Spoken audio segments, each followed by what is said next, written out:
नमस्कार, KCN news में आपका स्वागत है। आज हम अम्बेडकर नगर विधानसभा से आम आदमी पार्टी के तरुण गर्ग जी से क्षेत्रीय मुद्दों पर सीधी बात करेंगे। तरुण सर, गवर्नमेंट न्यूज में आपका स्वागत है सर। सबसे पहले जानेंगे इस बार जो दिल्ली के अंदर जो लोकसभा चुनाव हुए सर, क्या कारण था एक सीट ना कांग्रेस ला पाई ना आम आदमी पार्टी ला पाई? नहीं, ऐसी बात नहीं है। आप पब्लिक का मूड देख ही चुके थे। जो जीते, जो सीटें पिछली बार जैसे बाहरी दिल्ली वाली सीट थी, ये 3-3 लाख वोटों से जीती जा रही थी और इस बार मात्र 1 लाख 1.25 लाख का ही मार्जिन रह गया। इतने बड़े मार्जिन को कवर करना ये बहुत बड़ी बात थी। टोटल पूरी सीटों का अगर कैलकुलेशन लगा लिया जाए, जो पिछली बार 25-30 लाख वोटों से बीजेपी आगे थी, इस बार मात्र 10 लाख वोटों से आगे रही पूरी दिल्ली के अंदर। बिल्कुल, आप बिल्कुल जायज़ से बिल्कुल सही बात कह रहे हैं। जब मैं आम भारतीय जनता पार्टी के कार्यकर्ताओं से मिलता हूँ तो मैंने कहा बहुत 7 सीट जीते आप लोग, खुश हो तो कुछ तो होना ही पड़ेगा पार्टी में। कहीं ना कहीं ये बात भी आप यहाँ देख चलिए ना कि जितनी भी एनडीए की जो सरकार पार्टी थी, जो इंडिया गठबंधन में थी और जो एनडीए बना था, एनडीए का मतलब एक नहीं था जिसमें देश के प्रधानमंत्री जी, गृह मंत्री जी, वित्त मंत्री जी पूरा अपनी जामा, ईडी, सीबीआई सब लगे हुए थे, पूरा प्रशासन लगा हुआ था। खुद क्या कहते हैं, हमारे दिल्ली के एलजी साहब लगे हुए थे। और चुनाव सबसे बड़ी बात थी, पार्टी चुनाव आयोग साथ में, और उसके बाद ये हालत हो गई है। चुनाव से पहले सर केजरीवाल आए भी थे, प्रचार भी किया, उनको फिर से उन्हें ईडी ने जेल में डाल दिया। ये भी एक कमी रही चुनाव के दौरान, जो जितने भी आपके आम आदमी पार्टी की जो सीनियर लीडरशिप है वो सारे जेल में सर। सारी देखिए, आपने देखिए एक स्टंट कार्यकर्ता लड़ रहा था।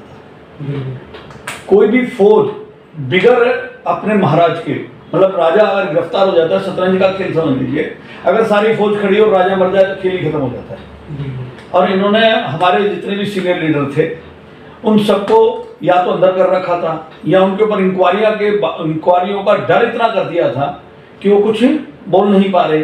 फिर कांग्रेस पार्टी का तो खाते ही सीज कर दिए।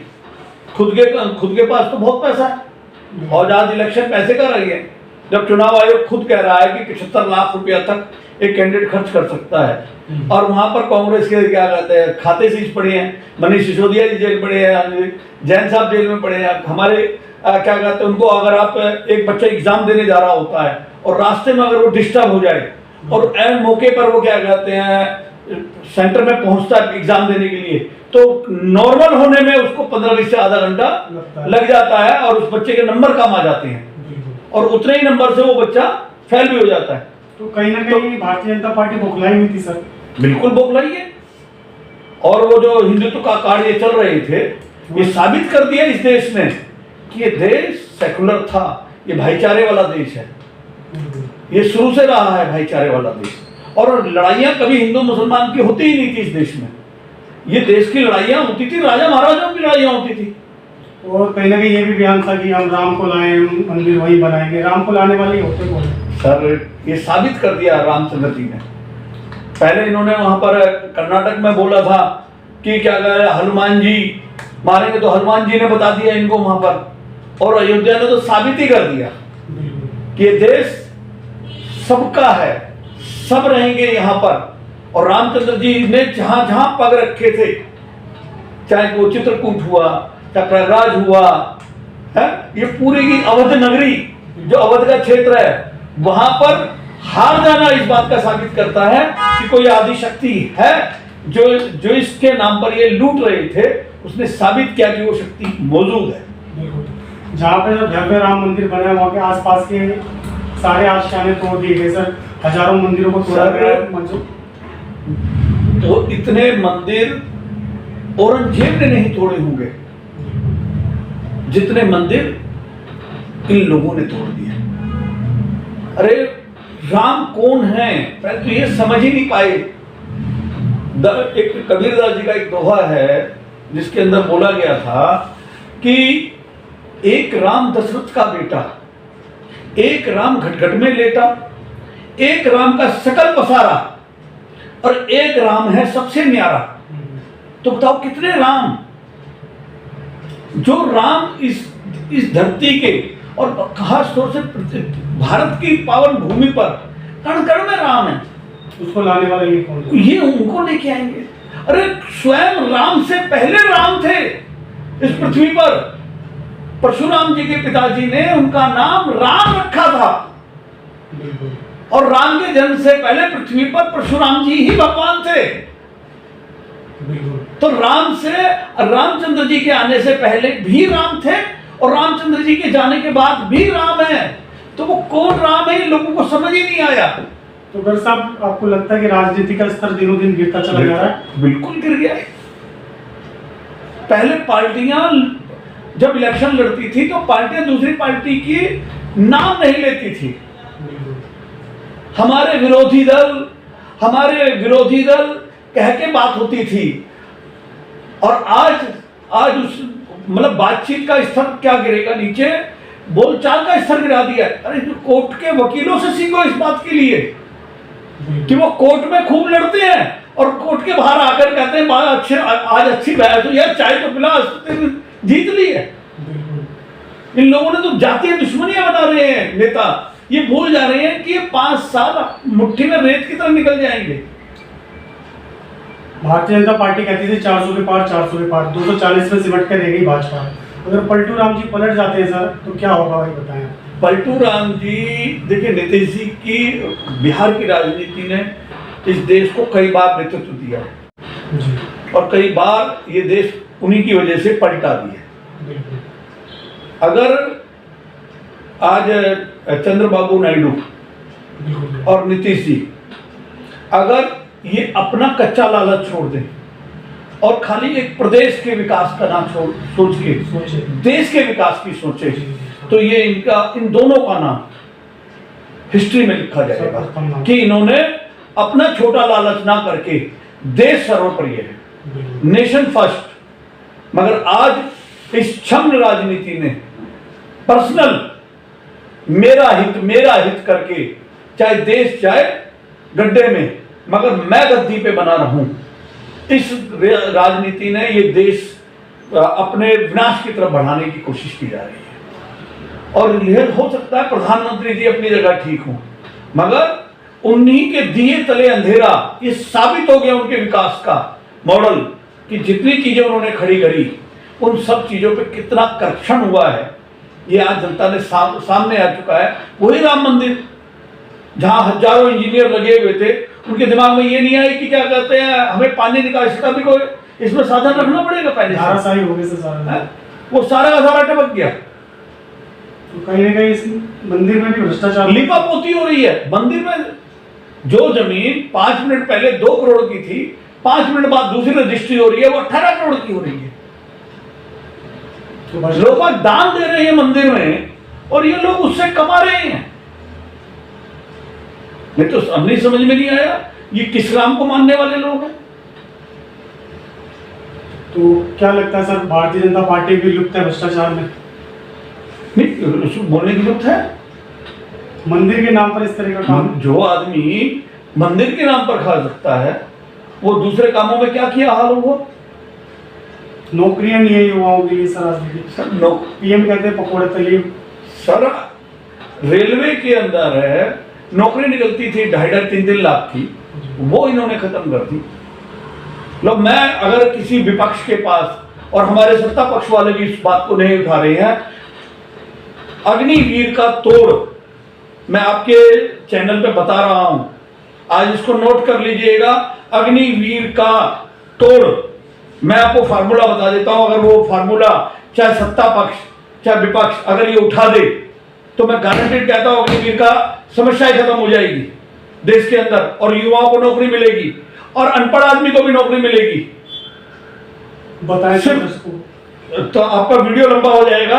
अगर आपके पास 5 मिनट, घड़ी में 5 मिनट लगा लीजिए, और ये बात अगर नेशनल टीवी तक पहुंच सकती हो, और ये आपके लिए भी मैं आपको गारंटी लेता हूं, अगर ये बात आज तक अगर आपने सुनी हो, जितने भी यूट्यूब वगैरह वाले होते हैं, जितने भी नेशनल टीवी बोल रहे हैं, चाहे प्रधानमंत्री जी है चाहे हमारे क्या कहते हैं विपक्ष प्रतिपक्ष नेता भी हैं, अगर ये बात मेरा इंटरव्यू देख लें और वो उस बात के ऊपर अमल कर जाए, तो आज अग्निवीर की समस्या खत्म हो जाएगी। चलिए समस्या का समाधान मैं बताता हूं। कुछ नहीं करना है, आपने पूरे देश के अंदर पुलिस की जो भर्ती है, कांस्टेबल की भर्ती है, हवलदार की जो भर्ती है, 1 फीट से लेकर और बीट कांस्टेबल तक की जो भर्ती है, उसको बंद कर दीजिए। नौकरी देना ही बंद कर दीजिए। पुलिस में भर्ती बंद कर दीजिए। ठीक है। पुलिस में भर्ती कहां से होएगी? जो भी जवान खून है वो फौज में जाएगा। अच्छा। और फौज से जब वो 32 का या 35 साल की उम्र में रिटायर होएगा, वो आदमी अगर अपने राज्य पुलिस के अंदर भर्ती निकल रही होगी तो उसको वहां पर भर्ती मिलेगी। 35 साल की एज के बाद 35 से 32 साल 35 साल तक की एज में उसे वहां नौकरी मिलेगी। तो उसका फायदा क्या हुआ? एक तो हमें ट्रेंड किया हुआ जवान मिलेगा। जो आदमी फौज में है, देश का पैसा बचेगा। देश का पैसा बचेगा। और उसमें क्या कहते हैं, देशभक्ति कुट कुट के भरी है, बिल्कुल जवानों में होती है। और जो आतंकवादियों से नहीं डर रहा, वो गली कूचों के गुंडों से डरेगा। वो जो निडरता उसमें होगी। और वो आदमी जो आज क्या कहते हैं फौज में है, वो वहां से रिटायर होके आता है और किसी होटल का दरबान बन जाता है। हमें लगता है कल तक ये फौजी था, एक सम्मान की जिंदगी थी, और आज उससे दरवाजा खुलवा रहे, वो आदमी सलूट कर रहा है, हमें शर्म आ जाती है। वो किसी का ड्राइवर बन रहा होता है। और उस आदमी को भी जो फौज में भर्ती होंगे, उसे पता होगा कि मैं आज फौज में हूं, मैं कोई गड़बड़ नहीं कर सकता यहां पर, नहीं तो मेरी क्या कहते हैं पुलिस की नौकरी चली जाएगी। तो वो तन मन धन से अपनी क्या कहते हैं ड्यूटी को पूरी निष्ठा के साथ में निभाएगा। वो कहेगा कि यहां से रिटायर होने के बाद मुझे क्या कहते हैं अपने राज्य की पुलिस में भर्ती मिलेगी मुझे, और देश को जवान खून मिलेगा। हर जवान को ये पता होगा मैं पहले फौजी बनूंगा, फिर मैं सिपाही बनूंगा। बहुत बड़ी बात सर। ये इसका फार्मूला है। और उसका फायदा ये जाएगा कि उस फौजी को जो आज 32 और 35 साल की उम्र में हमें पेंशन देनी पड़ रही है, वो पेंशन देनी पड़ेगी 50 साल की उम्र में। और जहां पर वो फौजी लगता एक दरबान खोलने के लिए, जो 8वीं 10वीं 12वीं फेल बच्चे हैं, जो अनपढ़ आदमी है, उसको वो नौकरी मिलेगी। तो एक घर के अंदर एक नौकरी कम से कम पहुंच जाएगी। तो ये बेरोजगारी खत्म होगी। सरकार को पैसे बचाने हैं ना, तो पैसे बचाने का फॉर्मूला तो मैं दे रहा हूं आपको।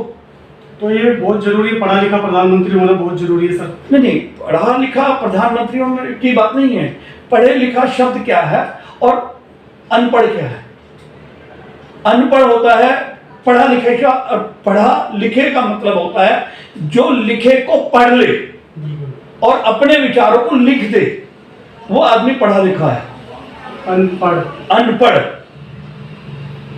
जो अंक को नहीं समझता, जो अंक को नहीं समझता उसे अनपढ़ कहते हैं। और जो अंक को समझता है, जो लिपि को समझता है, वो पढ़ा लिखा होता है। जो अपने शब्दों को लिख सकता है और लिखे शब्द को पढ़ सकता है, वो पढ़ा लिखा है।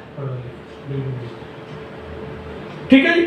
मगर सत्ता अकबर था, अनपढ़ था, मगर सत्ता चलाने की समझ थी उस आदमी को।